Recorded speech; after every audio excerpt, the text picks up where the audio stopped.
O Senhor esteja convosco. Proclamação do Evangelho de Jesus Cristo segundo Marcos. Naquele tempo, Jesus chamou a multidão para perto de si e disse: Escutai todos e compreendei. O que torna impuro o homem não é o que entra nele vindo de fora, mas o que sai do seu interior. Quem tem ouvidos para ouvir, ouça. Quando Jesus entrou em casa, longe da multidão, os discípulos lhe perguntaram sobre essa parábola. Jesus lhes disse: Será que nem vós compreendeis? Não entendeis que nada do que vem de fora e entra numa pessoa pode torná-la impura? Porque não entra em seu coração, mas em seu estômago e vai para a fossa. Assim, Jesus declarava que todos os alimentos eram puros. Então disse: O que sai do homem, isso é o que o torna impuro. Pois é de dentro do coração humano que saem as más intenções, imoralidades, roubos, assassínios, adultérios, ambições desmedidas, maldades, fraudes, devassidão, inveja, calúnia, orgulho, falta de juízo. Todas estas coisas más saem de dentro, e são elas que tornam impuro o homem. Palavra da salvação. Amados irmãos e irmãs, lemos o Evangelho de São Marcos. São Marcos, ele é ouvinte, confidente, e também aquele que escutou o testemunho de São Pedro. Então, se Pedro também escreveu as cartas católicas, no que a gente tem nas Sagradas Escrituras, cartas de São Tiago, de São Pedro e São João, que foram cartas escritas para toda a igreja. Então, nós temos aqui Marcos, e em cada um dos evangelhos é fantástico de ver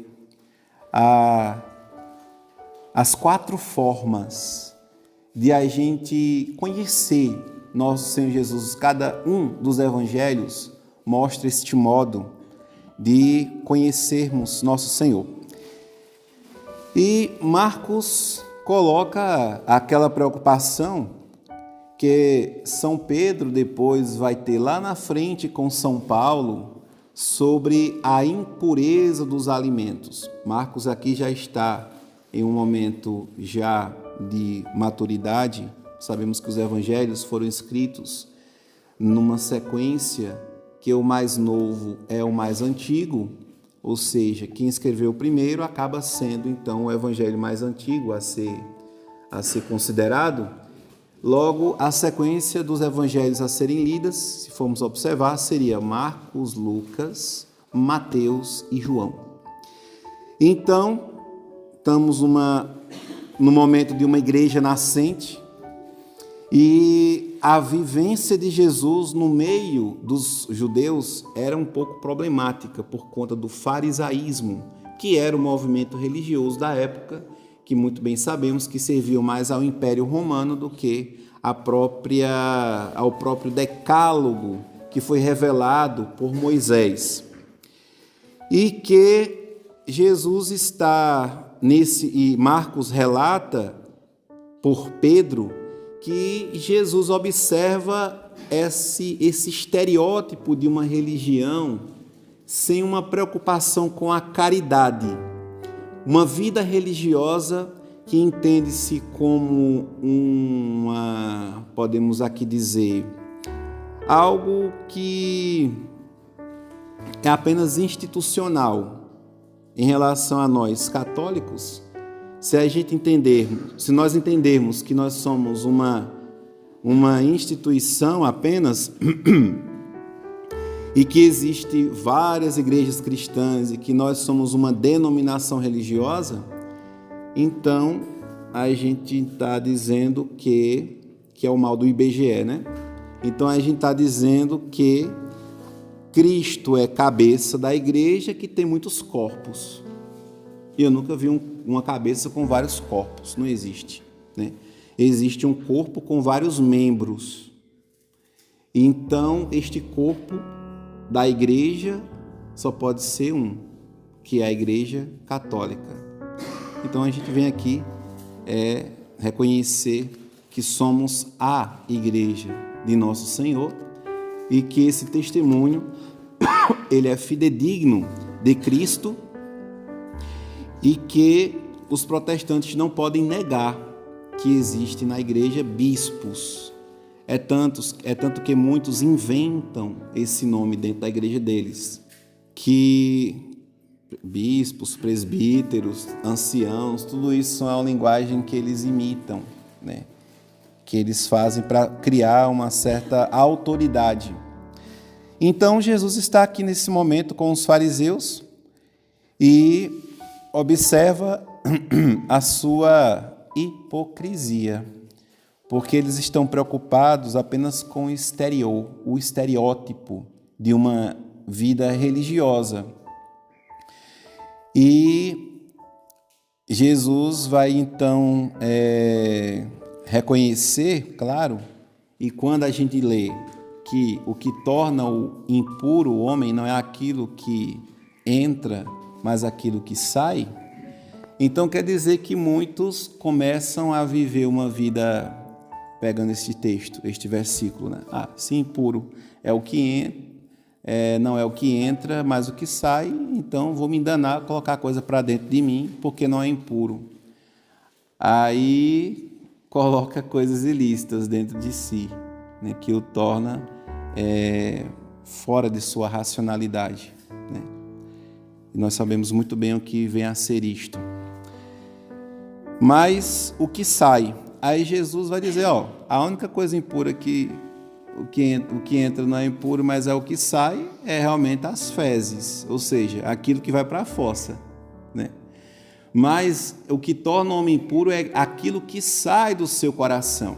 Aí Jesus vai dizer, então o que sai são as más intenções que se transformam em maledicências, que se traduzem em maldades.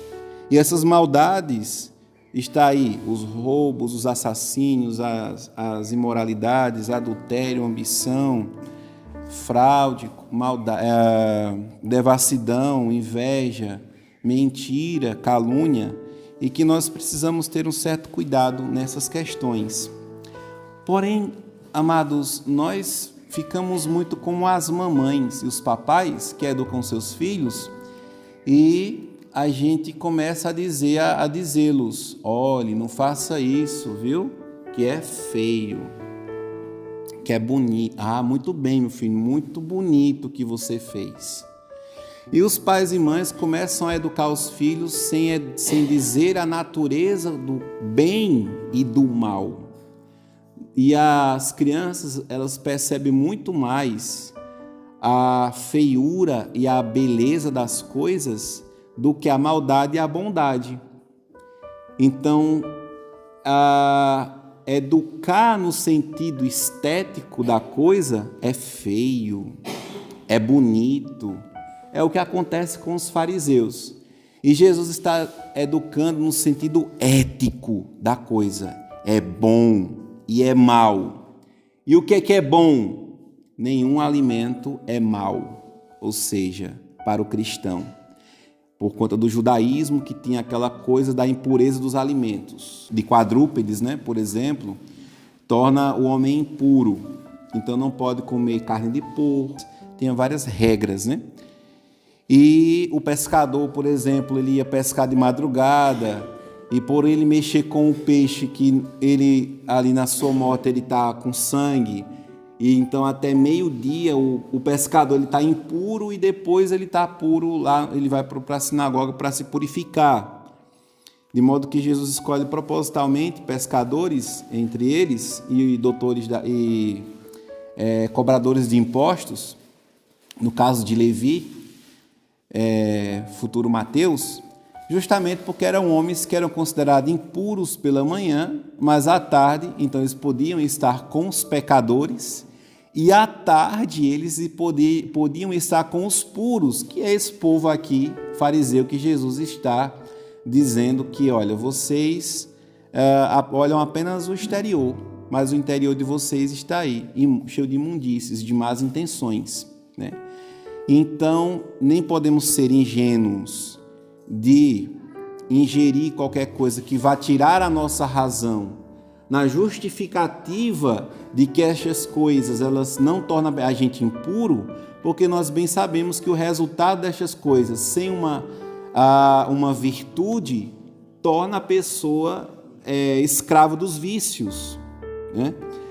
E depois não conviver com realidades que vá levar você a pecar. Certa feita alguém me pediu um conselho: padre, eu trabalho na portaria de um motel. É lícito trabalhar neste emprego? Eu sou apenas ali, recepcionista. Aí disse, a galera que vai para lá vai apenas com a finalidade, no sentido somente do prazer, pelo prazer. É uma droga. Tudo que é prazer pelo prazer acaba sendo uma droga, né? Vão para pecar. Você trabalha num lugar, porém, tem o pão de cada dia. Se eu disser para você, não, é pecado, não vá trabalhar lá não. Eu não posso lhe dizer isso, porque eu não tenho como desembolsar, porque se eu estou falando, eu estou me comprometendo. Eu não tenho como desembolsar mensalmente o salário para que você saia de lá agora, porque eu nem sou seu marido e nem sou seu tio, nem seu parente. Agora, você reze para que Deus providencie um trabalho para você, sabendo a partir de hoje que aonde você está é um lugar que não é lícito para se trabalhar. E que inventem que essas portarias sejam automáticas e que ninguém trabalhe nelas, e que, na verdade, isso deixe de existir porque não é lugar de cristão estar. Então, evitar ambientes que levem ao pecado ou que lembrem o pecado, inclusive músicas. Às vezes você coloca lá uma playlist para você ouvir, e aí vem uma música que lembra um tempo seu, de um passado em que você talvez tenha errado. Mude a música, né? Coloque outra para você não lembrar daquelas coisas, não ser escravo dos seus pensamentos, né? E essas músicas muitas vezes são colocadas nos almoços de família, né? Nos churrascos lá, tal. Aí começa a galera a gritar: "Ihu!" E tome dor de cotovelo. Eita, que essa lembra aquele tempo. Aí vai se deixando levar pela a lascívia ou pela coisa inflamada das paixões.